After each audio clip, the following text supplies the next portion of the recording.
Shiva sir emotional freedom healing ఎలా చేసుకోవాలో ఈ వీడియోలో వివరిస్తున్నారు. వ్యాండ్ను చేతితో ఆజ్ఞాచక్రం ఎదురకుండా పట్టుకుని ఈ విధంగా చెప్పండి. నేను ఈ ప్రపంచంలోనే జీవిస్తున్నాను. నా కర్మను బ్యాలెన్స్ చేసుకోవటానికి నేను జన్మించాను.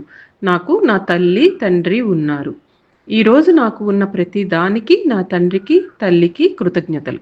వారు నన్ను పాఠశాలకు పంపారు. నాకు బట్టలు ఇచ్చారు, ఆహారం పెట్టారు, ఒక ఇల్లు కూడా సమకూర్చారు. వారు నా జీవితంలో అత్యంత ముఖ్యమైన వారు. పురుషులు వస్తారు, వెళ్ళిపోతారు. ఈ వ్యక్తికి నేనేమీ రుణపడి లేను. ఈ వ్యక్తికి నేనేమీ రుణపడి లేను. పురుషులు వస్తారు, వెళ్ళిపోతారు అంతే. కానీ నా తల్లిదండ్రులు ఎప్పుడూ నా కోసం ఉంటారు. నా అక్క ఉంటుంది, నా అన్న కూడా ఉంటాడు. నేను సమగ్రంగా, సంపూర్ణంగా, సచేతనత్వంతో నా స్థితిని అంగీకరిస్తున్నాను. నేను బలంగా ఉండాలి. నా జీవితం నాకు చాలా ముఖ్యమైనది.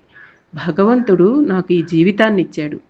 హీలింగ్ వ్యాండ్ దయచేసి ఆ వ్యక్తికి సంబంధించిన అన్ని నెగటివ్ ఎనర్జీలు, ఆందోళనలు, ఆలోచనలు, జ్ఞాపకాలు నా చేతన మరియు ఉపచేతన అంటే కాన్షియస్ అండ్ సబ్ కాన్షియస్ మైండ్లో ఉన్న వాటినన్నిటినీ బర్న్ అండ్ బ్లేస్ చేసి వాటిని విచ్ఛిన్నం చేయండి.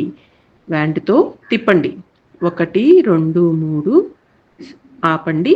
1 2 3 బర్న్ చేసి బ్లేస్ చేయండి. 1 2 3 1 2 3 ఆ వ్యక్తి గురించి ఉన్న అన్ని నెగిటివ్ ఎనర్జీలను పూర్తిగా తొలగించండి. ఈ అనుభవం నుంచి నేను చాలా నేర్చుకున్నాను. నేను బలంగా ఉండాలి. నాకు నేనే అత్యంత ముఖ్యమైన వ్యక్తిని. భగవాన్ ధన్యవాదములు, ధన్యవాదములు, ధన్యవాదములు. కానీ చాలా ముఖ్యమైనది ఏంటంటే మీరు తర్వాత కూడా అఫర్మేషన్స్ చదువుతూ ఉండాలి. ముందుగా 7వ పేజీలో అతనికి క్షమాప్రార్థన చదివి తర్వాత మహిళల అఫర్మేషన్ని చదవాలి. అతన్ని పూర్తిగా మర్చిపోవాలి.